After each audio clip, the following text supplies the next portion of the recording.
It's Wednesday, edging up on midnight, and I have not been playing much, but I haven't been getting much done either.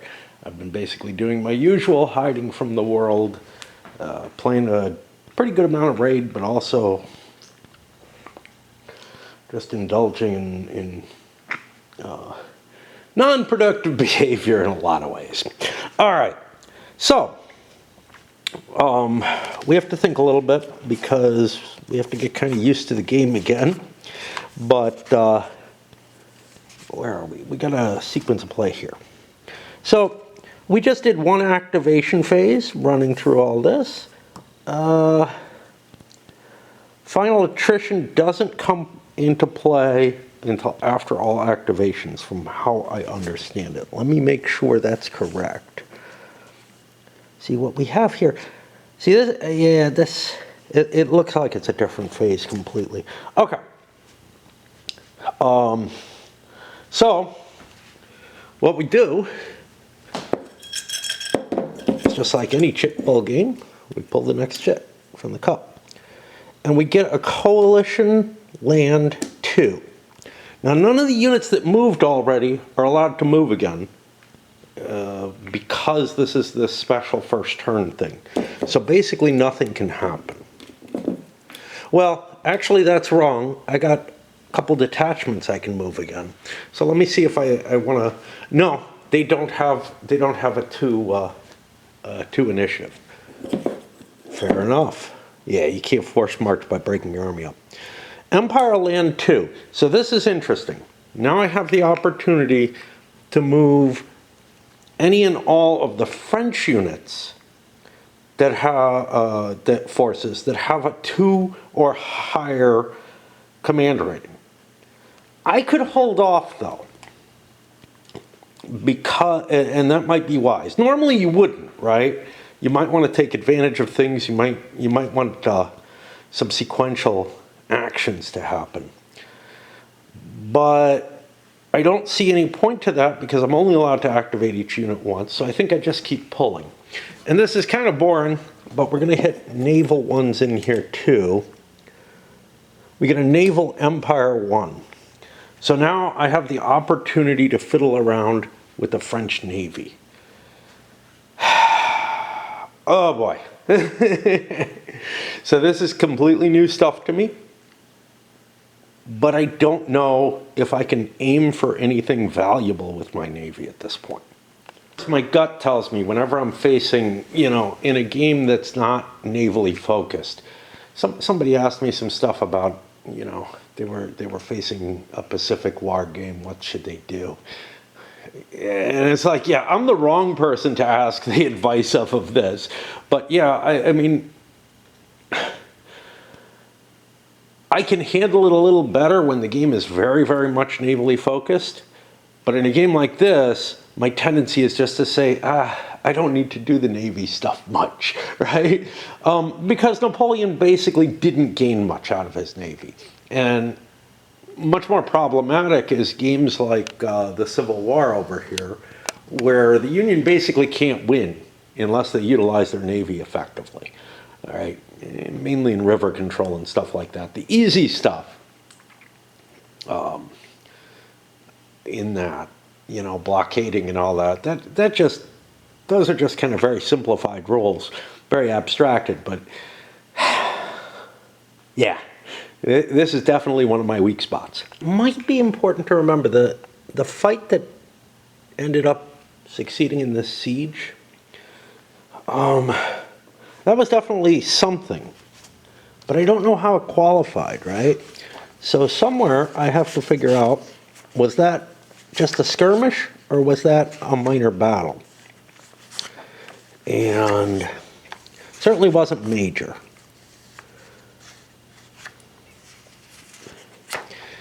I don't know how much effect it has on everything. There's some things where a major or minor battle has an impact. I didn't want to use the Valmy card. That's fine.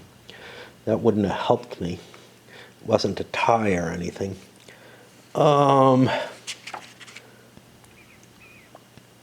I look under the combat resolution and it doesn't immediately tell me that. I'm gonna go back to here. I don't see major or minor battle here. I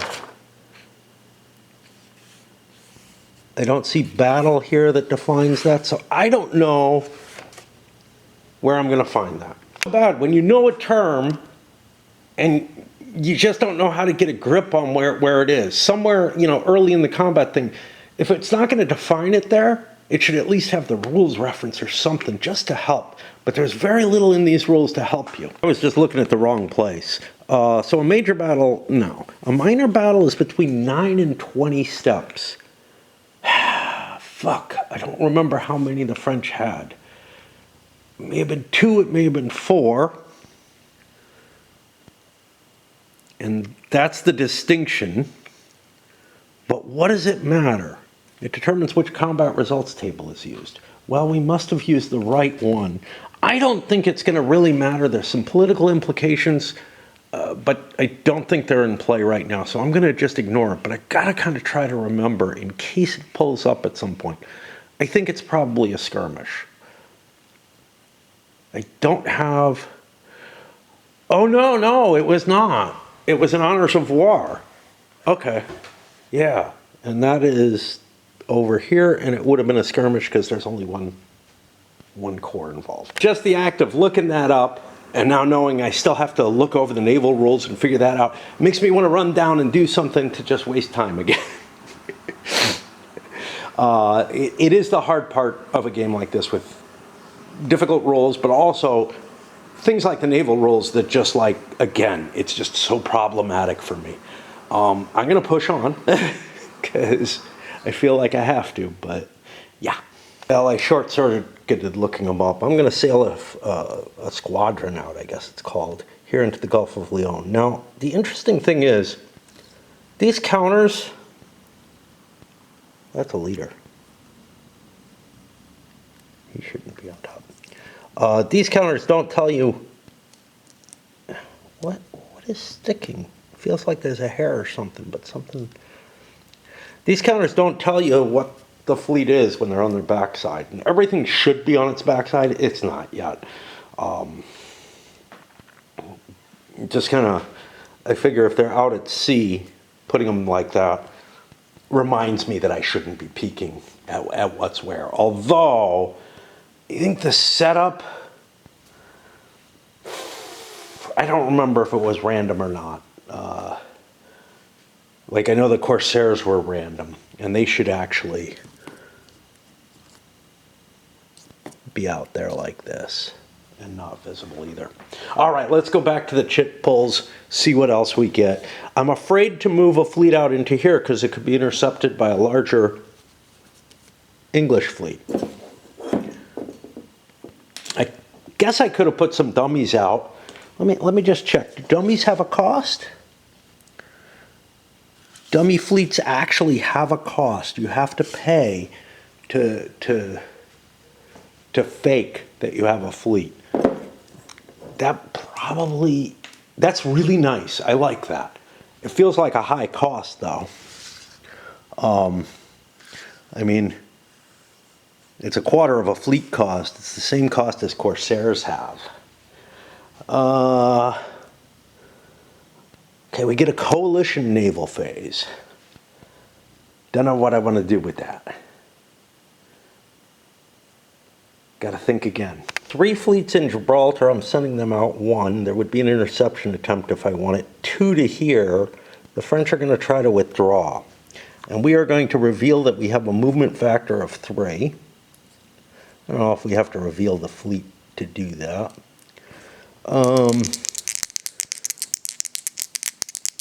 So we need a 7 or higher. We get out, we flee back into, we'll go back to Toulon.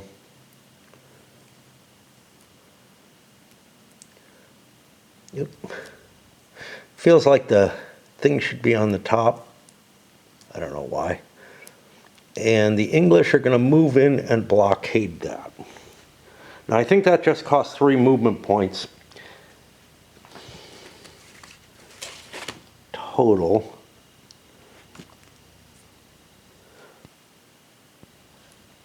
Water movement's not listed here.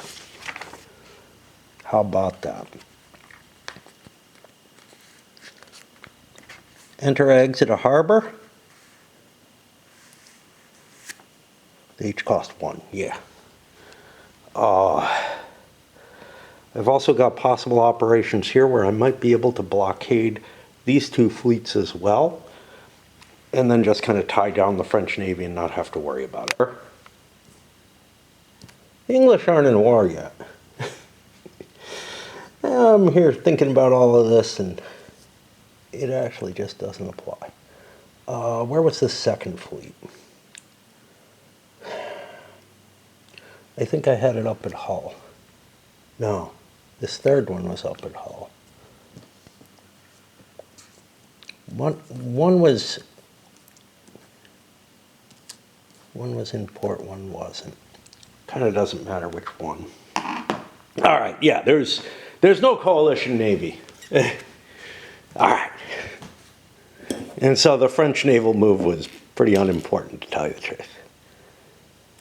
All right, now comes the Empire Land 1. This is important because I've gotten the Empire Land 2 already, which means most of my forces have to move here. I could make an exception and only move, withhold some 3 initiative commanders. I don't think I have any 4s on the board.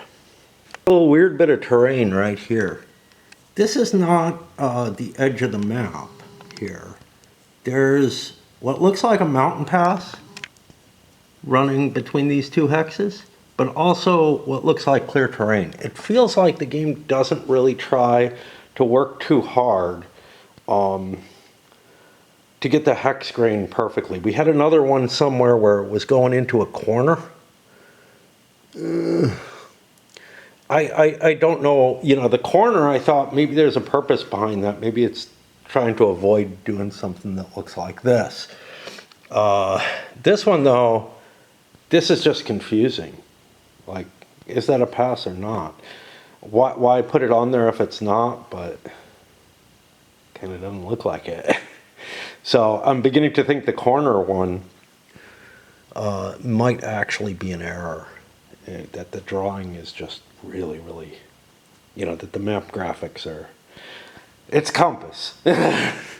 Again, this is a graphics and component issue. Something some games have, which is moved markers, which kind of indicate who they are. These don't.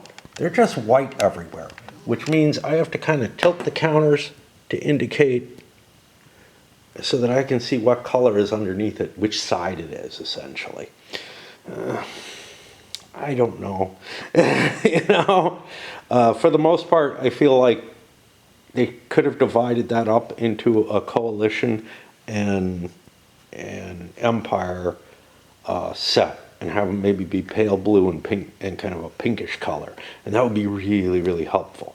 Sure, the neutrals wouldn't have any, but they could use whichever, because if they're neutral, they're not at war with anyone and nobody really gives a shit. France with no money, they have a 0 over there, and really not a lot of troops. It feels like they're in a lot of trouble here. I fell back from Boulogne to Paris, and from the woods here into Metz. I'm trying to move some forces over. I'm blocking the entry into here. To win the game, the coalition has to take Paris, Bordeaux, which maybe I shouldn't have left, but whatever. And I think, I don't remember. Where am I right there? I was there not long ago. That was the peace conditions, so it's not far. Bordeaux and Lyon, yeah. So I view Paris falling as a major, major defeat, compared to the historical. So I'm trying to do what I can to prevent this advance, but it looks hopeless right now. It really does. And when am I gonna get more troops? In 1793, unless something magical happens, right? And trying to remember how I bring how Spain and England end up entering. I don't think that's going to be a problem until I'm on the offensive. I think they stay out of the war in this first coalition scenario. Let's just take a little look here. Yeah, Antwerp, Brussels, or through an event card, none of which are available right now. But there's massive coalition armies up here, and I mean, I can't just fight them, and I don't know how I'm going to defend. Paris itself isn't even fortified. It's behind a river, at least. But this looks really bad. Let me draw the rest of the chits, see if there's anything else that has any effect. I don't think there is. I mean, there's the neutrals, but the neutrals can't do anything in this scenario. They shouldn't even be in there.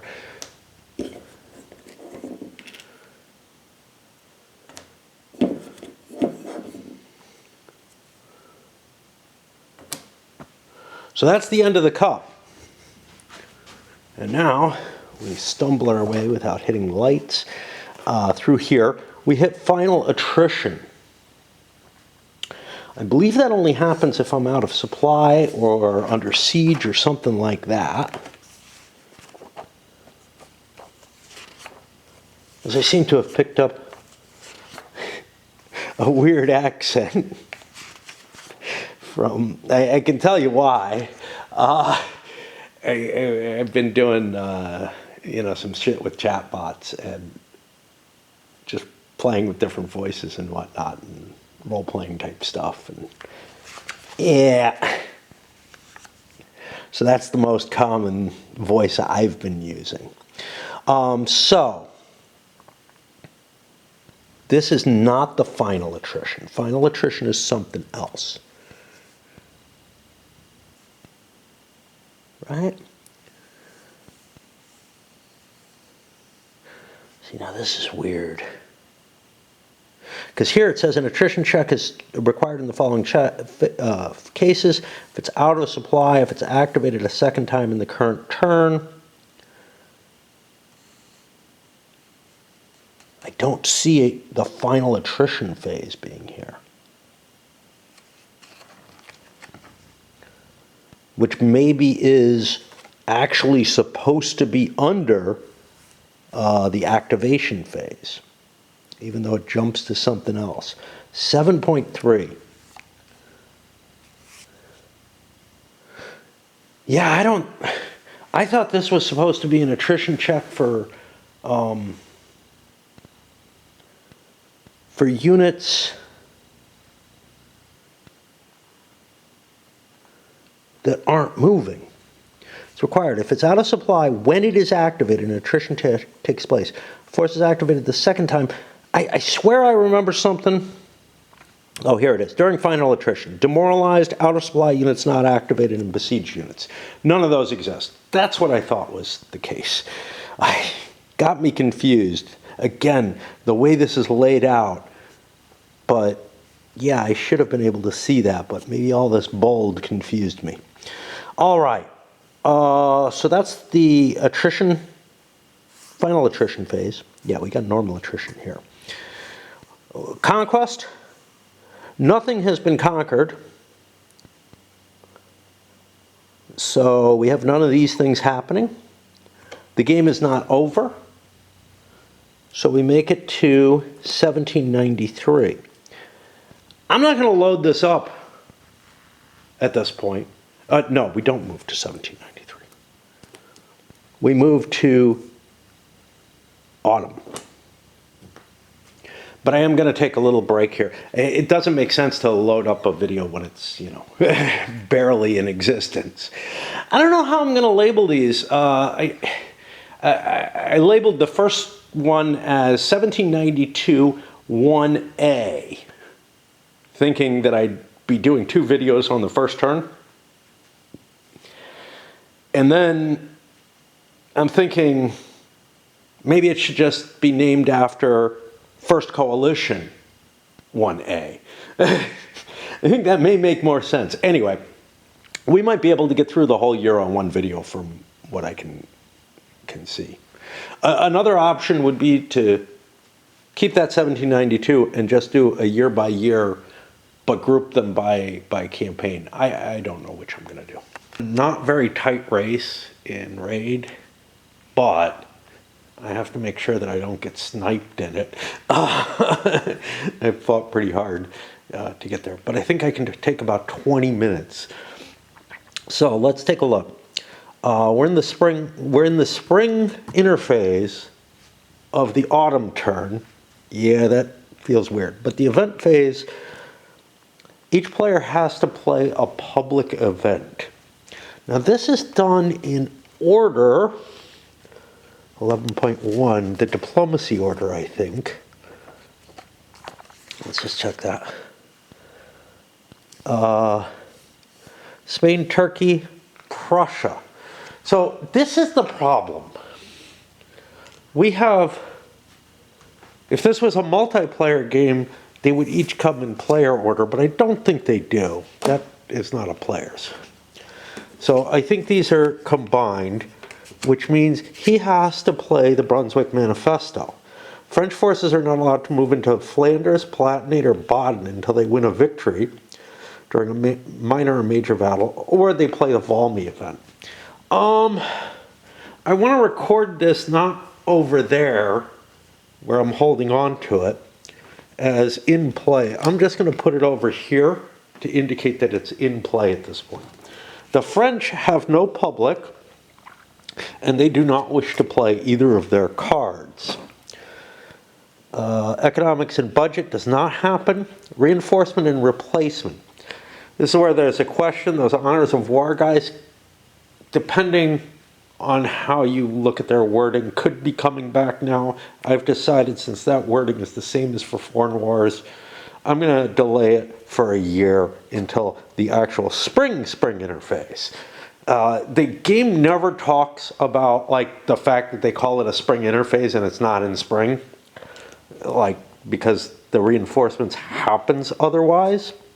But nobody has anything that they would be allowed to get except, wait, add new leaders and leaders previously wounded to the leader pool. He wasn't wounded. I think he was replaced in the leader pool right away, but the leaders could definitely, the one who was lost could definitely come back. Then we hit the diplomacy phase. This is actually when the event card is played. It's weird because this doesn't say spring only, but it happens in both of these phases. I really feel like they didn't understand what they were doing when they wrote these rules. Oh, the order's right here. None of this is going to happen. There's no alliances that can happen. Well, now wait a minute. There's scenario rules here that come into play.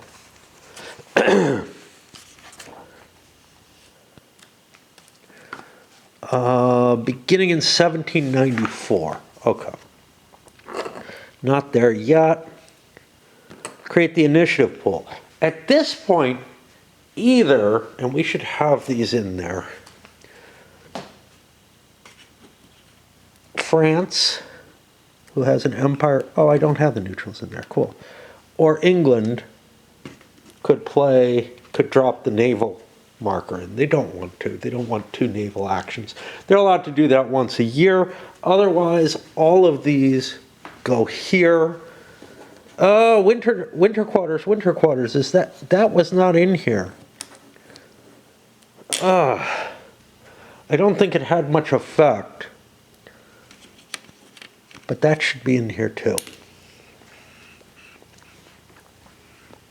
This is an autumn turn, so it takes like 2 winter quarters to have effect. I think it took 3 to have effect in the summer. It really didn't make much difference where it was. They say including winter quarters if necessary. It's always necessary if we look. Well, maybe it doesn't show up in summer. But I think it's always there. Oh, I don't know who had the last land activation counter. I didn't keep track of that either. We're going to pretend it doesn't matter in this case, but I have to remember that shit too. I forgot about same side can't be activated twice in a row. We got all kind of weird shit here.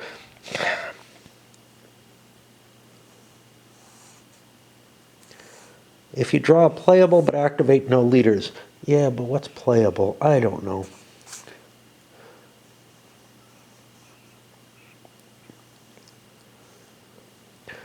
Where's Winter Quarters?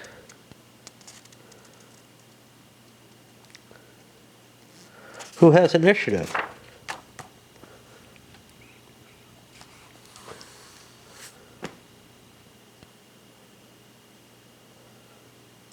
Okay, that's special rules in the first scenario. Okay. Or in the first turn of the scenario. I don't remember where Winter Quarters is handled. I would think it would be here. Buggery. Great rules. Of course, it's not in the glossary. There's no rules reference for Winter Quarters here. Oh, here we go. During autumn, ignore the first time. During spring, ignore the first two. Okay, so in autumn, we ignore the first time. So it does go in now. It didn't go in before, which probably the rules, the setup instructions said. Okay, that means we're on the first activation, and we're set up to go. We have to keep track of who had the last activation. We get a Coalition Land 2 at this point. This is interesting. Oh, all of these come off. This is interesting because it means the coalition can move some of their forces. It's a good enough number that they can move some. Okay. England and Prussia each have $7. I don't know what the fuck they can do with those $7. There's really not anything. I guess they could play it on diplomacy actions or something, but there's really very little they can do. And I don't see fucking around with the neutrals right now. I feel like these armies are strong enough. They should be able to actually beat the French. And any neutrals that I can bring in aren't going to make much difference, except for the ones I can't involve, which is like Spain and England. Pretty much every coalition army force has a 3-quality leader. Not this detachment nor this one. But every coalition has a 3-point leader on it, which means they have a lot of initiative. This does not. I could leave some forces behind there. I'm still debating that. But yeah, those guys are heading for Lyon, basically. Because that's going to be hard to get to. So this is the main turn, or this is potentially the main turn. The question comes to mind, do the Austrians want to actually go or not? And that's a big question. That's a big, or do the Allied forces actually want to take their activation? I think so, because I would like to beat Paris if I can. Looking at the time and I'm out of tea, I'm thinking I better go down and pay attention for the next half hour or so, rather than handle this, because this is the big shit. It really is. Even the French one is relatively minor compared to this. This could be the game right here. I don't know. But it could be Paris. It isn't the whole game, but it could be Paris. On turn 2, I really like with something that's a revolutionary scenario like this, is that it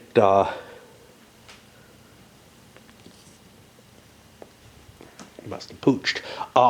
That it covers sort of a combination of like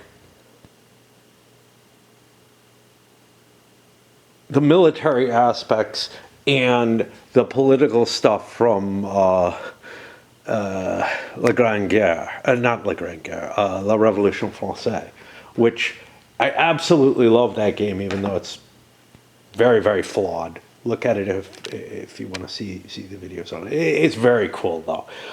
But I've played it many times, and it just does not come up with historical results.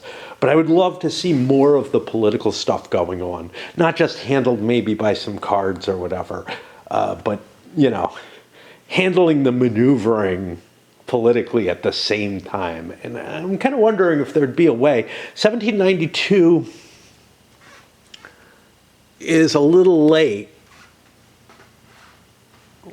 but it's essentially an event that, like, it's a major factor that happens in the game, in La Révolution Française, that triggers, you know, the invasion, whatever. And who declares war and what happens and all that is all very interesting. I'm trying to think if I could, like, frame this within an LRF game. I'm so bad at doing that kind of stuff, though. Anyway, I'll be back fairly soon, hopefully soon enough to remember that we have a coalition turn here. That should be nice. So damn easy for me to just get sucked into shit, and yeah, now it's like 7 a.m. I'm back up here to do this shit. To be fair, I knew, so I went down and I monitored my little attack. I had, you know, my second part of dinner and whatnot, but then I got myself tied up in other stuff that I could do. Still playing Raid throughout it. Unfortunately, now I'm like, what I'm doing is kind of very slow, but there's no reason it can't be playing itself. So I just, you know, found my secondary game, started playing that, whatever. All right, on to this coalition movement that I wanted to do. We haven't gotten anywhere yet on it. I thought about things and started to move a piece and then decided I don't have enough time. And now I start all over. Funny thing is, I've gotta go shopping, right? I didn't do it yet this week. It is Thursday now. I think I brought my garbage up yesterday, so and I mean, maybe I go this morning, not now, but if I'm still awake or anything. God, I love my cobwebs. To be fair, those are really hard to reach. I have tools that can get to them, but it's like a lot of effort. And I broke my fan when I tried before, and it hasn't worked since the first year. But like I had a few after my friend came up. Actually, the effort of cleaning before he came up and whatnot, that kind of charged me, and I did more than I was used to. And then the 2 weeks that followed, I did a little bit of stuff, but since then I've just like completely fallen apart. Some of it is, you know, have to hide from factors that are outside of that, but like it's just so weird. It's so easy to just fall out of things. And the fact that like my friend took me shopping and I got, you know, I had just gone shopping before he got up here, and then I got another $80 worth of food, you know. At that point, it's enabled me to like go until now. And yeah, this week I'm at that sort of that point where I'm like, wow, I really should have gone this week. But it's not like I've been doing anything else either, and that's what really fucking sucks, except for my dancing. I do that, and some video calls with my dad. Just I've done 2, and it's just so draining to see him. I don't know, and he can't speak or anything really. All right, let's go on. Focus is really on Trenchant here and his army, and the idea of gathering forces together at 2 movement points each and trying to get into Paris. But when I did that, you know, one thing I looked at was I used one of these control markers here. Strangely enough, when they talk about the control markers, the only place I've seen any discussion of them has to do with putting them in provinces that you've captured or whatever. I think their most necessary location is on fortresses, which there's absolutely nothing to flag a fortress as having switched hands. You know, yeah, you could put a destroyed marker or whatever on it. That works for one side, but there's nothing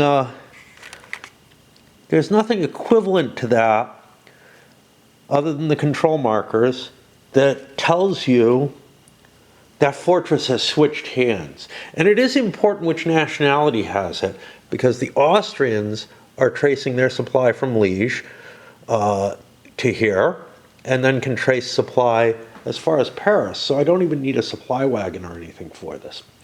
Anyhow, that's the first thing we're going to do. We're going to gather our forces as best we can. So I think we want to go into some detail with this. I have the capacity to carry 16 steps. I have 2, 3, 4, 5 steps here in a leader. Now, if these are both full, that would be 12 more steps, which means I'd be oversized, but I could leave a step behind as a garrison. This is only 3 steps, though. And I can incorporate Brunswick's Prussians in as well. 1, 2, 3, 4. He's got 6. So I can gather everything together. It's just going to cost me 2 movement points to do so. They all absorb in. I have enough room for all 4 leaders as subordinate leaders, which might give me an advantage in terms of tactical cards or whatever. And that'll cost me 2 movement points, 3, 4. If I don't bring my supply wagon with me, 5 into Paris, which cannot be sieged. And I will be big enough that I can almost guarantee I can take it. So that's what we're going to do. I wouldn't have to check supply again anyway, because the Prussians were in supply. But they are now on, because they're part of an Austrian army, they're on the Austrian supply system. If this hadn't been an army, if I made a combined force without the army marker, I would have to supply the Prussians individually along their own supply lines. Anyhow, here we are. We've moved in there. And honestly, I think the French want to try to withdraw.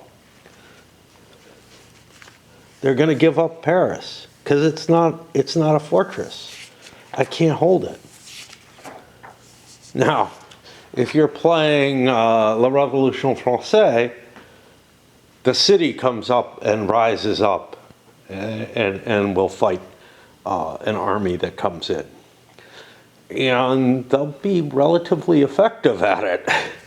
They ain't here. They just will surrender. Okay. So we look for in the movement area. We want to avoid combat. I bet you there's a chart. You know, I'm always looking at stuff like this. Avoidance. Here. We are none of these. So. And yeah, I think this is important enough I want to deal with it. I'm going to move the army over here for now. All right. So Luckner has a 3 initiative.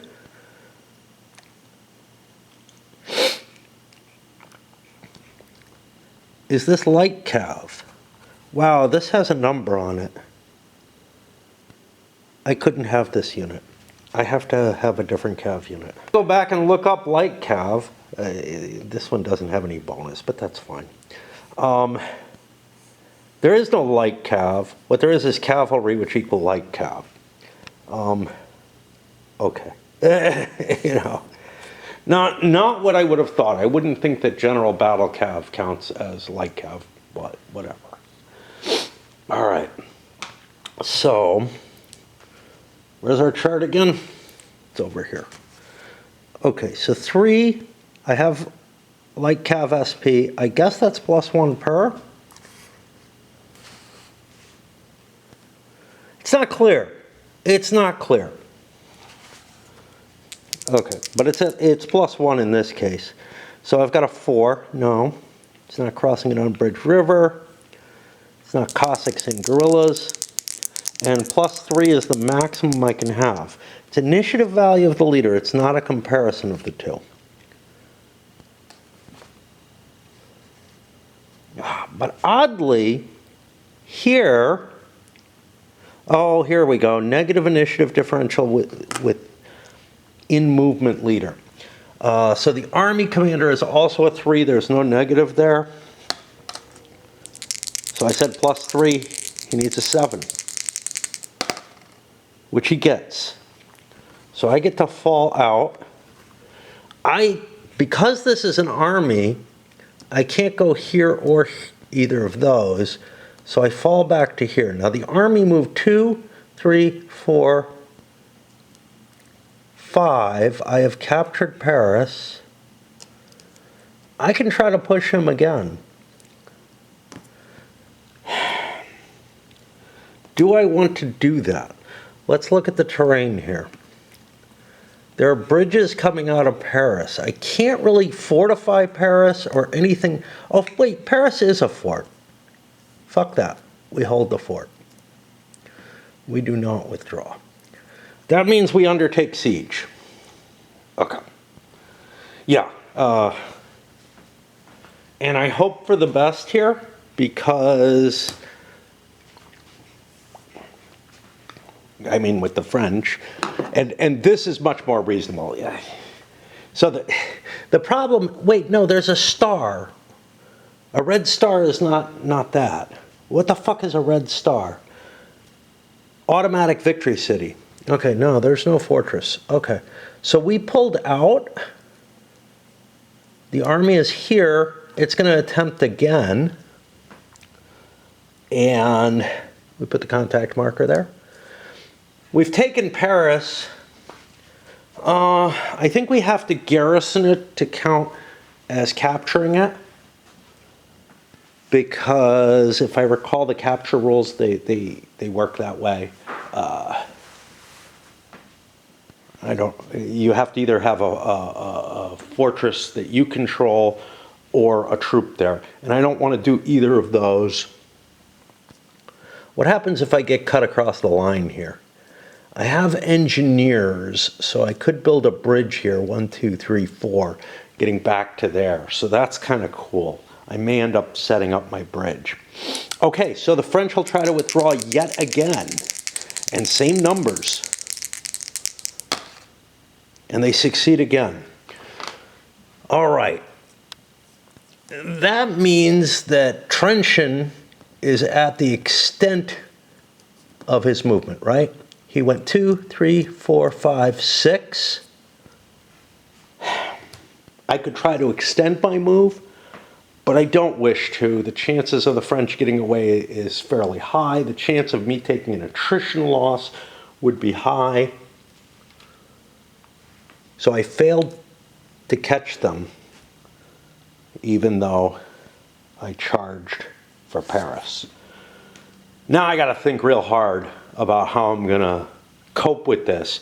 But I think what I want to do is try to support this attack south. I'm not really that worried about Lorraine. And these guys are not allowed to march outside of French territory. Well, they won't be allowed to once the Committee of Public Safety is played, right? No, it's the Wormster, or the Brunswick. Yeah, the Brunswick Manifesto forces them to try to defend France itself. Fair enough. All right, let's go find some other things to do. I thought this was an important enough little action that I needed to zoom in on it, though, in the detail that I've been going before. One could move the markers and position them by the nation that has it. And I look at the gray as being more coalition, since they have grays and stuff. Yeah, they also have red, and there's no blue. I don't know. I'm going to use the gray for the coalition and face the markers in that direction to help so that I don't have to tilt them and do all kind of shit like that. That should work just fine. The game doesn't provide sort of a description of the counters, so those aren't explained in there, nor how to use them. Same thing with the national control markers and all this kind of stuff. None of it is really addressed in this, which makes for a much, much harder way to come to what are really kind of obvious solutions. This is an obvious solution. The counters are designed for that. But it would help a lot if they, told me to do it that way, because then I wouldn't have to think it up on my own each time. Let me describe what I decided to do. So I moved some additional Austrians up here to Reims to defend the fortress, to defend the supply depot that I have there. I moved some guys from back at near Erfurt forward. They could have stopped and consolidated with that detachment. So they couldn't absorb it, even though they have a corps here that's reduced. It's a cav corps, so it couldn't absorb the infantry detachment. This force here has something. Those are Hessians. I can't absorb a Prussian unit into the Hessians. Well, actually, I think I can, and vice versa, but I don't think I want to. I don't know if that actually may not be Prussian. That's actually a Saxon detachment, so maybe it's worth absorbing into the Hessians. But I'm not allowed to move that right now. And so instead I just passed over them. I could have stopped and incorporated them into my force, but I don't think that does me a lot of good. I do have a problem here with whoever this is, Walmoden, with his 3 steps or whatever. He's sitting on this depot, and I don't want to give the depot up. That depot is not really doing me much, but right now I'm safe back here, so I could actually push forward. 2, 3, 4, but 1, 2, 3, 4, 5 to get here. Let's say I moved that. Erfurt is fine. I could actually move that, leave the depot here in Palatinate, and move forward. That is a 2-star cav leader. So I don't have a leader who can command more than like 4 troops. And this is the thing. He has 2, 3, 4. So I'd have to like abandon a unit. I think instead of doing that, I'm going to leave this unit unmoved, because this is the 2 activation. He would get to activate on the 1 or 3. I'm also going to leave everything here in Italy unmoved. Why? Because I want to give the French the chance to open up a pathway for me. And all of these are going to have additional movements, and I don't feel like I have to push them forward anytime soon. I didn't really have to move this either, but it's not doing me any harm to do it. That'll put me on the next ship. And of course I want to break now. Specifics for conditions of peace. These are important here. The criterion city, and in this case it's Paris, Bordeaux, and Lyon, have to be occupied by supplied enemy combat units, or the corresponding fortress has been reactivated by the enemy. This is where we get some problems. First of all, I have to leave an infantry unit out here, which means I have to worry about defending Paris from a possible enemy movement against it. But even more importantly, to get supplies anywhere, to keep my forces in supply, I've got to do sort of an island hopping campaign from fortress to fortress. So I can't just say, okay, this one big army is just going to go down there, grab Bordeaux or grab Lyon. And I don't really have a lot more forces. This is the coalition right now, honestly. There's only a few steps here. There's only a few steps here. And only a few in each of these. So those forces are about the same size as the French force. I have one massive army that if I don't start wiping out French forces, if they can run away, I'm not wiping them out. I'm not really free to act with impunity. That unit, that army, can go wherever the hell it likes. But I have to keep the supply line. So let's say I want Lyon. Well, I would be able 1, 2, 3, 4 to take Dijon and then Lyon. But then I have to work my way across, towards Bordeaux. And that, again, is going to require multiple hits. So it's not quite as bad for the French as it looks. But Paris fell, damn it. It's Thursday afternoon. It's supposed to rain. So even though I'm up early enough, I'm not going shopping. It's impossible to get back into the swing of things. Strangely enough, my Dreamlands experiences are very much like my real life. Ran across one of the common problems I have in life there. Anyway, I picked the next chit. It's a Coalition Land Chit 3. The units that I chose not to move, I don't see any reason to move now. Nothing's happened of difference, and there's still a Coalition Land 2. But actually, this chit can't be picked. That's what I have to remember. So I put it aside, and I draw another chit. And it's a Coalition Naval. That can be picked, but I have to worry. I really don't. I feel like something's missing, right?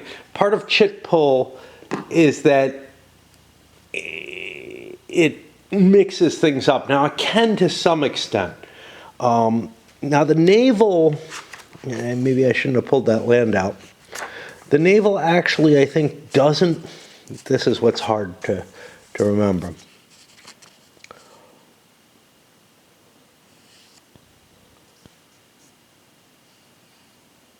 Yeah, the naval actually doesn't count, so that land should stay out.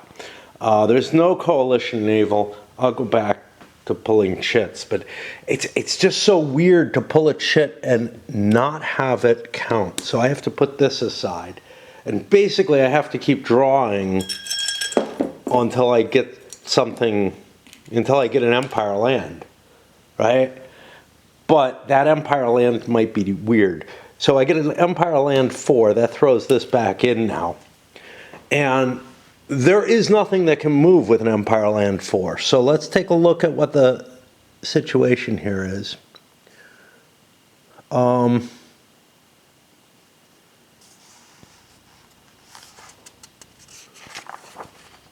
This is the first player in the first turn, yeah. If you activate no leaders, the next activated side will nevertheless be the opposite side. So yeah, so it is possible to get a double turn. So like that Empire Land 4, that can't be used. All right. A little worried that there may be situations in which no chit can be picked from the cup. I'm not positive because it should fall together so that the alternation has to happen. So I think it'll work. We'll see. If there's a problem there, I don't know what we do. But, we work around the edges if there is. I got a Empire Land 1 over here.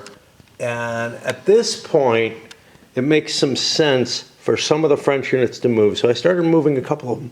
But I noticed something weird about the components. So this general, who is of the Revolutionary period, has a 3x0. This general has a 300 on him. On his other side, he has 280. What the fuck does that mean? The 8 is his movement allowance, I think. If we look on him, he's a 3x0 on the other side. He does not have a white... Oh, he's an army leader. That's why. Okay. It's strange because he's only a 2-star leader. But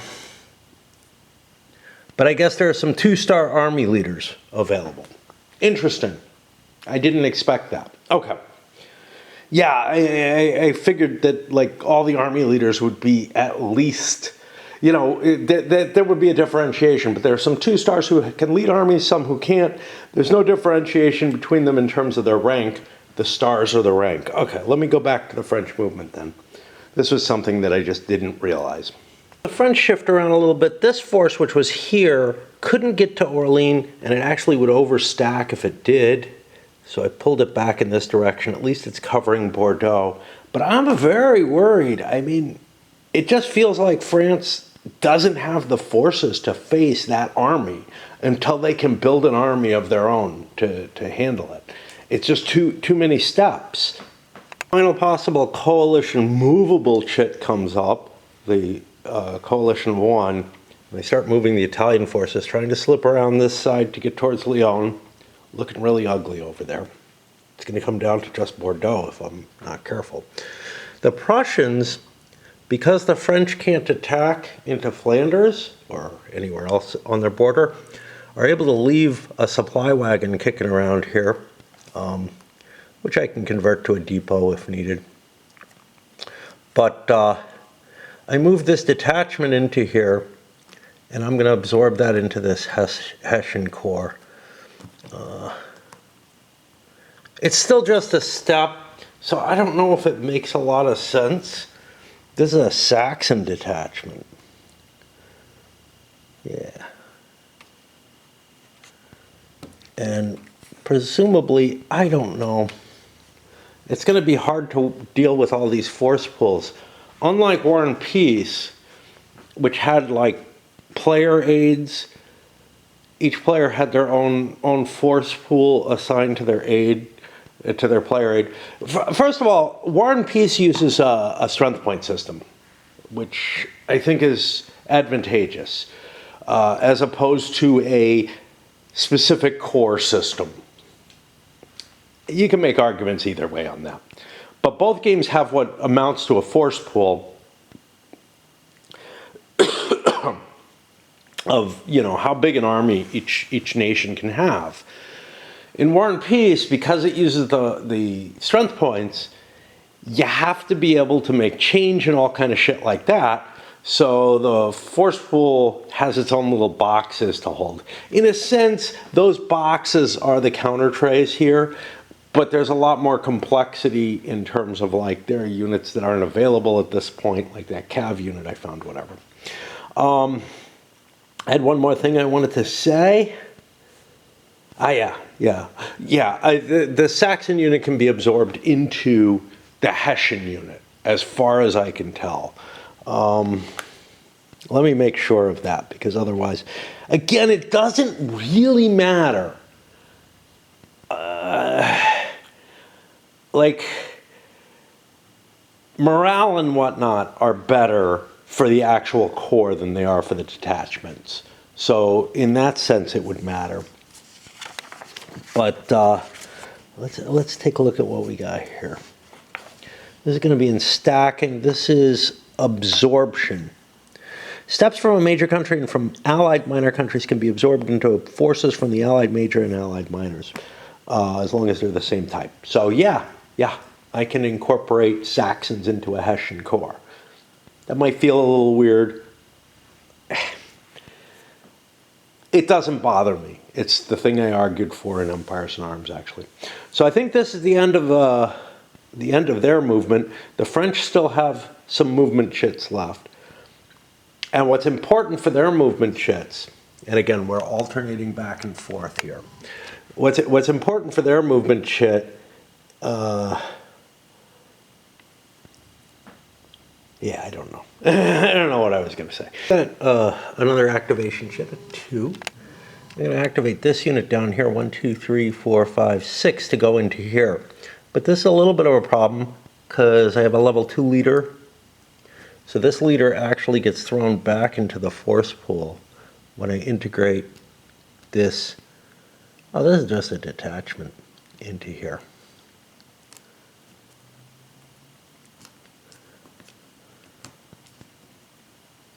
Doesn't really matter. But I'm just trying to increase the amount of force that I have facing the Allies in these fortresses, hoping to slow them down and hoping something can happen in terms of production or whatever, or cards or something to give the French a chance to hold off the Austrian army that's marching down on them. These guys I can hold off on, I think. Let me check my Empire movement. Empire Land 1 and 3, or 1 and 4, I still have 3 left, so I know I still have an action with that, but I gotta worry about the units that have a 2 initiative. Now this guy doesn't want to move, he's holding this pass against them, but now they're slipping around that way, so does it even matter? This could get stymied here. The first winter quarters has come up. That means it might be important to take a move if you have one. We get an Empire Land that can't be played. There aren't a lot of chits, so the winter quarters could come up multiple times. We get the Empire Naval. I don't think there's anything I want to do. I moved as far as I could before. This is still there. It's winter quarters again. So the French have a move skipped on them. They've got a chit in there that they can't use. Now, let's go back to where was winter quarters mentioned. It's not in the activation system. It's in the initiative pool, I think.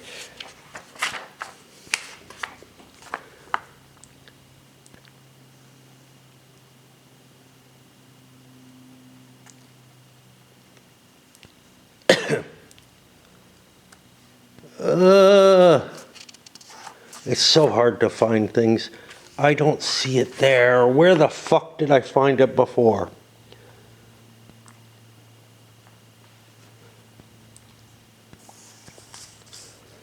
I keep seeing winter quarters, but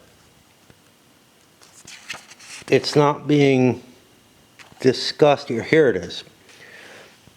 During autumn, ignore the first time and put it back in the pool. The second time, the activation phase ends, which means, yeah, the French lost a turn. This would be the time that we check for attrition for units that did not move. That's none.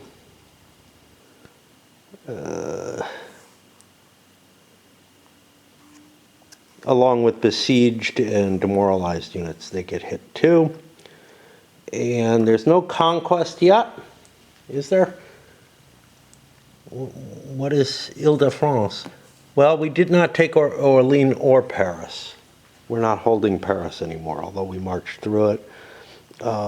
Otherwise, there would be a control marker for that area, which would then mean that the French wouldn't get income from it. But right now, they haven't lost any territory yet.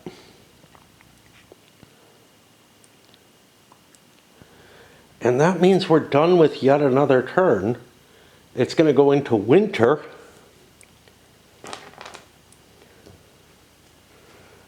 And I think it's a good time for a break. I can check to see what Raid's up to. Might go back to sleep. See, I didn't get all that much sleep.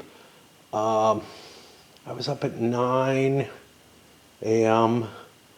I got about 4 hours of sleep, which means I'd be going into Friday, taking a nap today at a bad time. My sleep schedule moves all over the place, and it's sort of an involuntary or unconscious or subconscious means of avoidance, right? So I know I have to do something, and I'm worried about it with the shopping. Like, everything else has fallen away, right? I mean, it's like when we get to, wow, food. Again, I'm not going to starve or anything, but my mindset is just such that, like, food trumps everything else except maybe raid and going dancing and stuff like that. But all that does is push all those other things out of my mind and make it the most important thing, and thus the most important thing to be avoidant about. To the everything else that pisses me off about this rule book, I was looking at the cards, getting ready for playing the winter turn, and we have these special cards. These are all cards that are only available in the Revolutionary period, only available in this scenario, I suspect. They'll not be in the deck. We can look, they might have an end year on them as well when they were played. But they won't be available in that 1798 scenario. These are all early, in the 1792-97 campaign. And White Cockade is one of them. It has restrictions on when it can be played. No statement of that in here. Now, look, it does take up a decent amount of word space on the card, etc., to say it. It's one of the problems with cards, but if cards have restrictions on them, they should be on the card itself. Not over here. And it would not be hard to do. You could just have, there's plenty of room. First of all, there's these fucking pictures, which, yeah, great, but it's not like Magic cards where you're identifying the card by its picture. So screw that if you need to. But you could also have just a line that says prerequisite or prerequisites, and the card or cards that are required for it. And it's not there. Instead, they chose to do this. This is not something that I would expect to be fixed in the second printing, because I think the only thing that changed was the rule book. But yeah, it's pretty damn annoying. All right. So I've been looking through this, trying to figure out what might happen. There's no reinforcements coming because I made that decision. Diplomacy, there isn't going to be anything. I guess we're at the winter pool. I see no reason to throw those extra naval chits in. We could do it, but it's not going to do a damn thing right now, except create more confusion when things are pulled from the cup. And yeah, then we'll go to activation. I've got Raid playing by itself for a while. I've been playing Raid all day because the particular dungeon I have to face takes me a long time to complete each round of it. So I've just been running it, hot most of the day. I also screwed something up because they added some new features to the game and I forgot about stuff I had to do, and used up resources that are limited on a daily basis as opposed to like energy and stuff like that. And otherwise I've just been like fucking around with my time as it plays instead of coming up here and doing this or anything actually even vaguely useful in life, of course. All right. Nobody gets to pick. We do have to remember the last shit picked was an Empire land, so the Empire cannot go first. And I gotta move all those activations off there. Shitful thing, it's designed with the interleaving of player turns to really reduce the possibility of a massive turn flip-flop. If you think about things like Third Reich, where like getting the edge, and that you can engineer it in actually, but here it's set up. Yes, there's some possibility of you getting what amounts to a double turn, like the 4-level chit gets picked, and therefore most of the enemy's units are just unable to react. Napoleon can react. I don't know how many other 4-point leaders they are. Blucher is not, at least as a corps leader. I pulled a Coalition 3, which means most of the coalition forces can move if I want them to. I'm not really sure that I do want them to. I could, of course, set myself up for a siege here. Most notably, I also noted that this unit here, which I'd pushed here, he's at the extent of his supply line. He goes any further and he's going to start suffering attrition. I don't know how big he is. It's not a huge force. It's going to be 3 steps, because one of those is a detachment, which is actually not that painful. So attrition at 3 steps, you can see, yeah, there's some chance, but, and I don't know, Mountain Hex Cross, does that include Mountain Pass? Probably not. But there's a number of things that modify it, but none of them look too terrible. Now, winter is particularly bad, and we're in winter right now, so we don't want to suffer the attrition penalty for winter. It's a +4. This is a game that allows for winter campaigning as sort of the general thing. It's just a shorter turn. The danger, of course, is if I don't take my move right now, there's a good chance, winter quarters comes up, it's over, and I won't gain anything. So that's, I probably want to move anything that I don't have a good reason not to move, just because it's winter time. I think so. I was talking about the raid stuff, the amount of time that these dungeons take for me. The heaviest level dungeon that I'm doing today takes somewhere between 5 and 6 minutes. Now, people can optimize their teams and make them go quicker. I can play at lower levels and make it go much quicker. This is a painful dungeon to do, though, so like nobody gets it under a couple of minutes. So I'm not that bad compared to, sort of the best you can do. And I don't know that I could do this at a higher rate, at a better factor at this point. I've tried it other times. I wasn't able to, and I'm just impressed that I can do this highest level essentially. But then there's others where I do the highest level in the game and it's like 20 seconds to do it. And I can just run through 100 of them very quickly while I'm up here. This one, I know what I set, which is to do 10 battles or something, is just, it's going to run out for as long as I'm up here. I don't know why I'm babbling about that, but I feel like I need to talk about something, I guess. The Austrians moved down further into Italy. I have 2 supply wagons down in Italy. I moved Wormster down there. I've got a lot of power heading in this direction to help push me through here using the Piedmontese, which is a minor ally of Austria. So despite what it says in the book, I think, I don't know why Piedmont is called out, especially when there are other miners that are set up and not declared as part of the war. And Piedmont is listed as an ally for the scenario, so I just don't know. I moved some of the Prussians up here from out of here. Cleves is a supply source for Prussia, so both of these are going to be in supply. I've got a wagon there, which I don't really need to make into a depot unless I push this guy forward. That might make sense. That might just make sense. Not going to do it yet.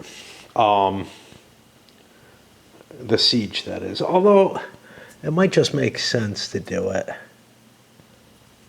What do I have force-wise here? I have 1, 2, 3, 4 steps. He has 1. And that +2 is meaningless right now. But what I really don't want to do is this, because if I can wait him out and see that he's not going to get a move, I can take a lot of advantages out of my move. On the other hand, he might be able to slip away or anything, but I'm a little worried about these forces here, what they might do. Especially if I move this guy with the depot here. 1, 2, 3. Although I don't really need it, because I can supply directly from Reims.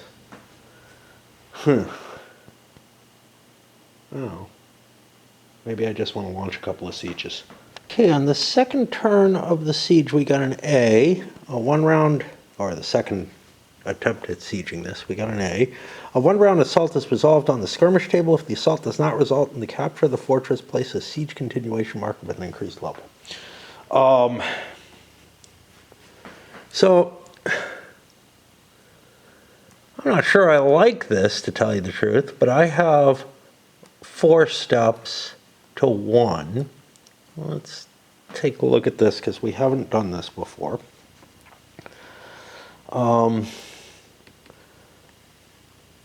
So 4 to 1 gives us a +3.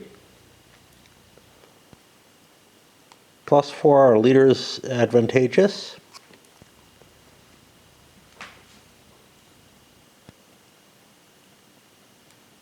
We don't have a bonus. They don't have a bonus for a lead unit. What are we at here? We have the same artillery value.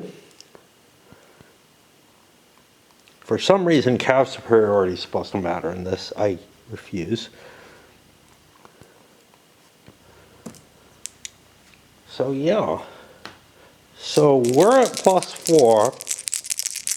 The other side is not at -3 from what I understand.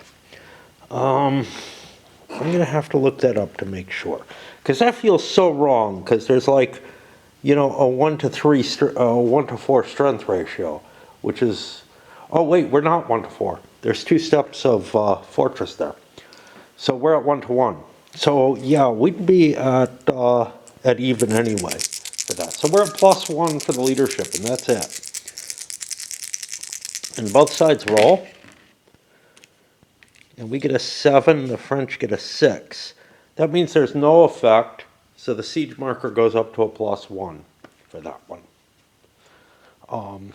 But I'm going to look up that strength modification thing, because that's going to be problematic when it happens. The combat odds gives a DRM for the attacker only. If the combat odds after the tactics are applied to 5 to 1 or more, the weaker side is entirely destroyed. It kind of makes sense. If the attacker has overwhelmingly large odds, first of all, they get an overrun, right? But if they have very large odds, that doesn't really mean that the defender doesn't put up a stiff defense against them.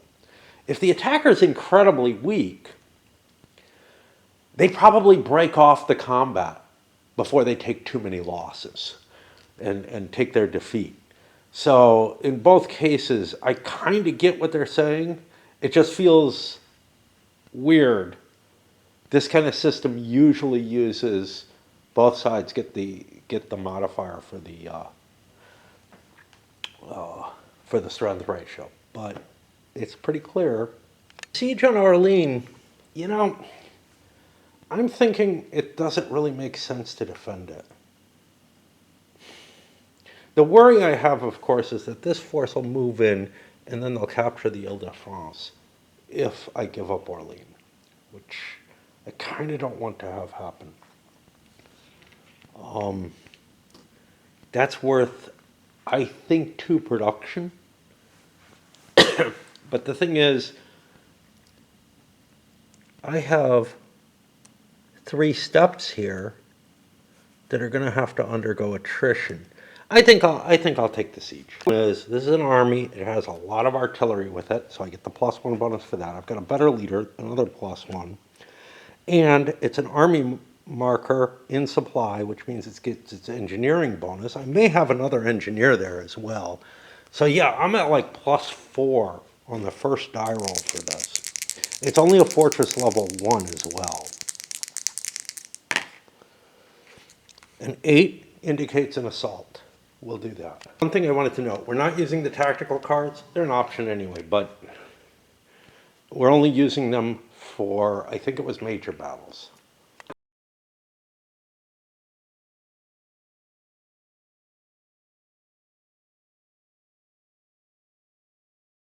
$14 steps to 4, which gives me a 3 to 1 odds bonus. That's +2. Commanding leader brings it to +3. Subordinate leader, I'll use one. Brings it to +4. I'll use this shithead. He's possible takes a leader loss check, so that's +4. I'm sorry, we were at +3, +4, +5 for the subordinate. Lead unit combat bonus, sure, if we have one. The French obviously do not, but we're at +4. We'll throw something in. We can't throw the cav in, including cuirassiers, but we have a +1 there. So we were at +3, +4, +5. I think we're at +6. +6. Cav superiority, no. That doesn't count. See, now I would think we couldn't even use the cav strength points, but we can. I suppose they dismount and attack, but okay. So we're at a total of +6. There were no minuses for the French, though. And this is again a skirmish. We get an 11, which is 1 and 2 stars. Okay. We don't take any loss. No. No loss if a level 1 or 2 fortress fires. That's coming back at us. The 5 does nothing. So we kill a step of the French. We'll kill the detachment, because why not? And I think they have to make a morale check at the end of this, because they lost the battle. Let's check siege. I'll be back. Indeed, we do have to worry about that, so we look at force morale. Now, this has a morale of 3 for 1 point, and this has had a morale of 4 at 3 points. So we go with the morale of 4. We roll a die. Commander didn't give us anything.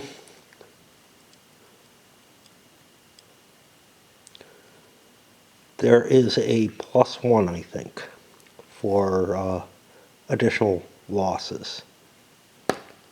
We are demoralized. That means the fortress surrenders. I think the leader just goes back in our pool. I'm not sure.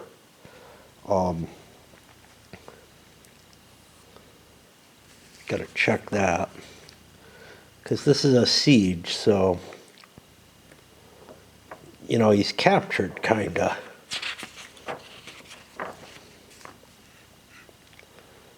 The fortress is captured, it becomes the property of the besieger with its printed value, providing the winner spends a supply point or assigns a combat point. We'll do that.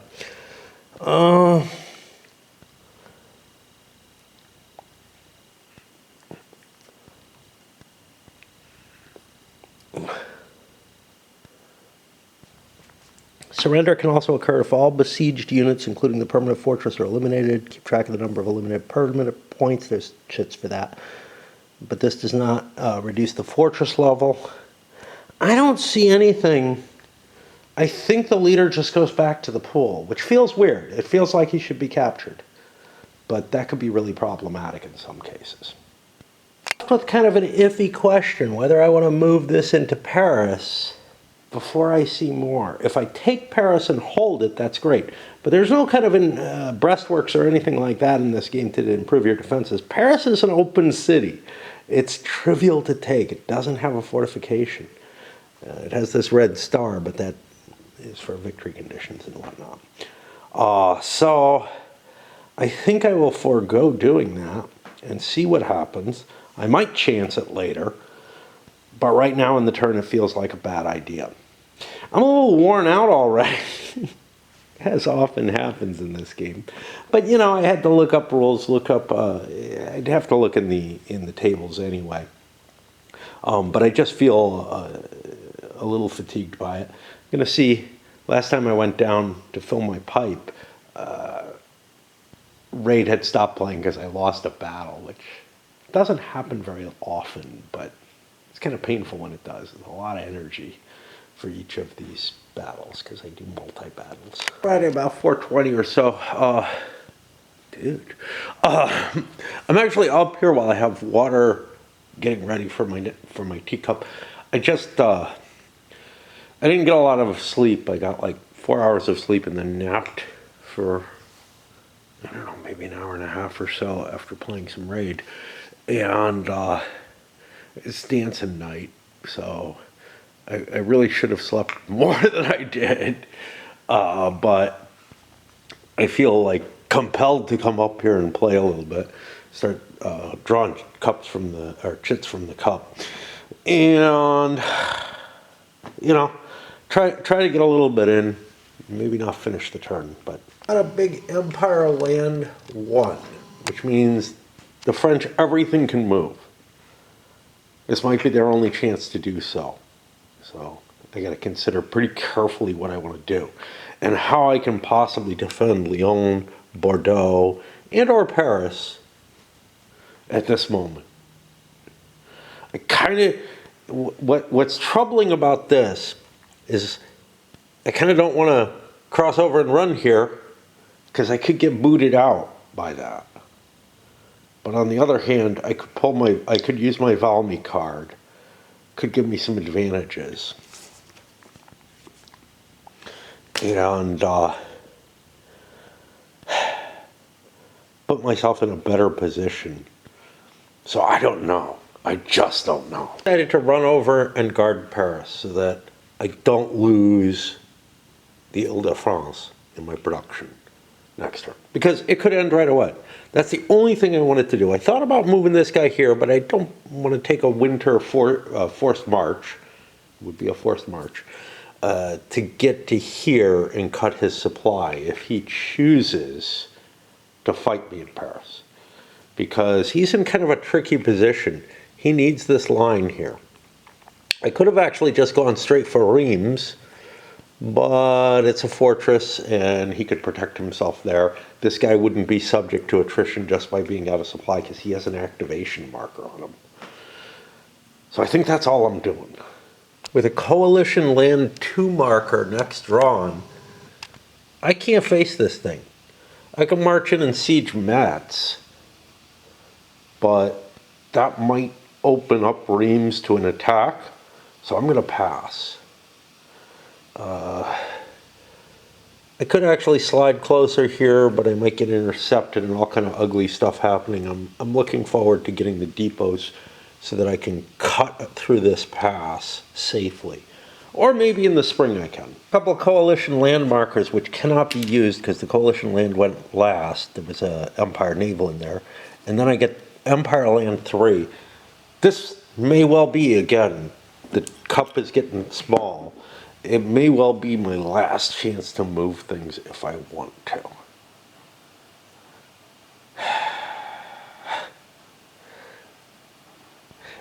You're gambling so much on everything with this. The only thing that I might want to do is I might want to move this guy forward to Metz.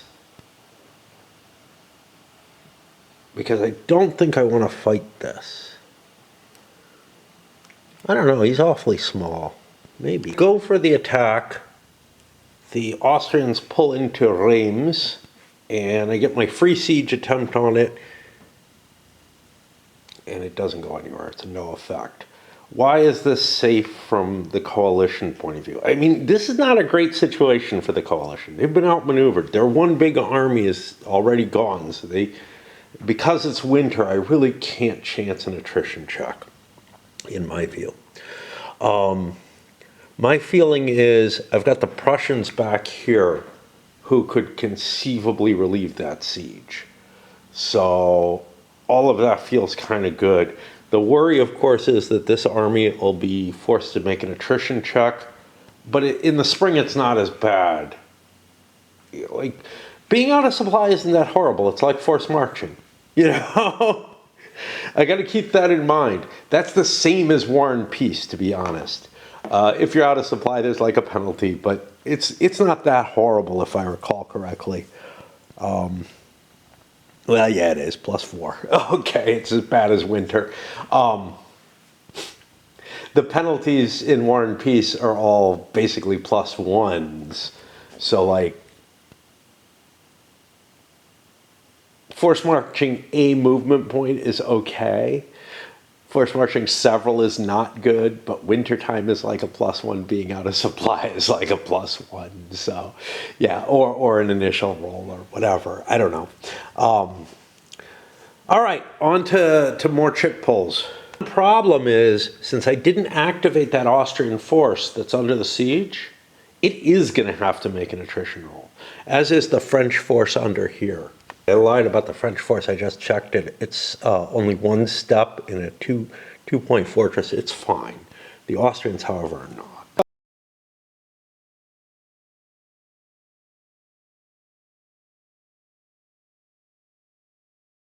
Off on the coalition turn. I marched the force out of here to go siege Dijon. This is particularly interesting because Neufchâtel here, if you look at the borders, there's a little dashed line going around here. It eventually gets incorporated into France, but it's not yet, which means it's part of Baden. And Baden, unless I fucked up, is an Austrian ally. Which means these Austrian troops are in supply. They started out in supply. They moved into a location. They'll be in supply next turn. Now, if I had gotten lucky with my siege roll, I don't get a free one there because there wasn't a force there that I chased in. So I only got one, which I paid for in movement points. If I had gotten it, I would have a supply link back to Paris already hooked up. I also shifted my force from the Turin Pass over to here. I'm not really worried about the French advancing into Piedmont.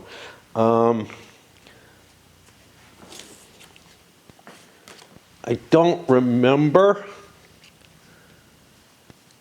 They are allowed in there. The Brunswick Manifesto does not prevent them from going into Italy. But I'm not all that worried about it because I've got bigger forces backing that up if need be. And this puts the French in a really, really tricky position, I think. They got an activation and moved their force from here, picked these guys up, dropped off some infantry, and marched into Dijon to try to relieve that siege. So again, we have a possibility of a battle. I don't think the Austrians want to fight that battle. The Austrians succeed in withdrawing, for good or ill, falling back towards Neufchâtel. Oh, I don't know, man. We're kind of running out of things that can happen. This turn has gone quite long. Has the Empire 1 has gone, so none of the little forces are able to move. And Coalition 1 has also gone. So I don't think we're going to see much more happening. It's the 2 land 4 markers followed by the winter quarter, so nothing could have possibly moved. That gets us to the final attrition phase. And I gotta check that. I don't know. This besieged unit may actually have to make a check, but it's not gonna have the unsupplied penalty. I mentioned this before. These bold text things here make it look like these 2 are the important ones and these 2 don't exist. They actually do. So during final attrition for demoralized, out of supply, and besieged units. So yeah, the besieged units do have to make a check, even if they're in supply. Let's do these. At Reims, we have 2 Austrian steps inside a 1-point fortress. So 1 unit is unsupplied, or one step is unsupplied. That means we're going to be on this column. It's winter. It's +4.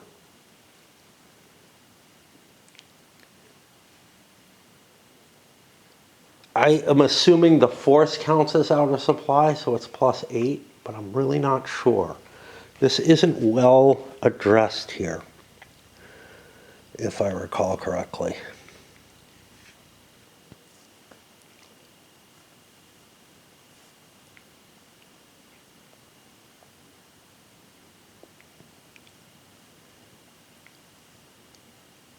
Yeah, see, normally a force is in supply or out of supply.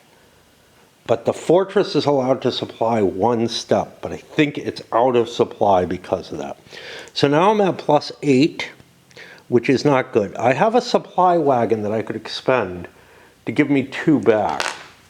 This is an interesting choice because a supply depot costs 2. An infantry step costs 3 to replace. Much as I hate to do it, I think I am going to eat my supply wagon because I have the feeling that I'm in a very bad position there. Okay. So now I'm at +6 on, I guess, the 2 table.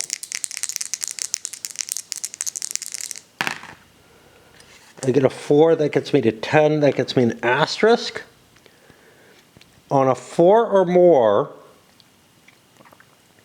I get a supply. I take a loss of a unit, but there's a -1 from the die roll. So I'm safe. Let's go to the other one, which is this French strength point here. It's just 1 step, doesn't matter how many are on me. Facing 2. +4 for winter, and that's it. That gets me a 10. I'm only 1 step. 1 step can't be starved out. Okay. That's why I didn't have to check there. Okay. Great. Conquest. No territory is conquered because the French managed to retake Paris. I don't know. I'll remove these later.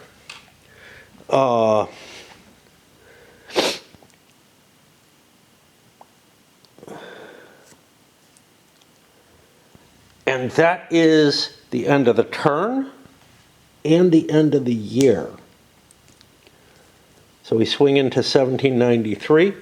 I think we're going to rename these First Coalition instead of putting anything on them. And, you know, we'll put the year down. I'm expecting that we only do, that we will get multiple years in a single video because the game is actually pretty light. We'll see how the spring phase undertakes stuff. Of course, the next one, it's the first time we're going to look at that. That's going to take a while. I got to keep my sequence here before I refill so that I know the Empire land marker, that the Empire will not get the first move next turn. And that's about it. We'll send this up, I guess.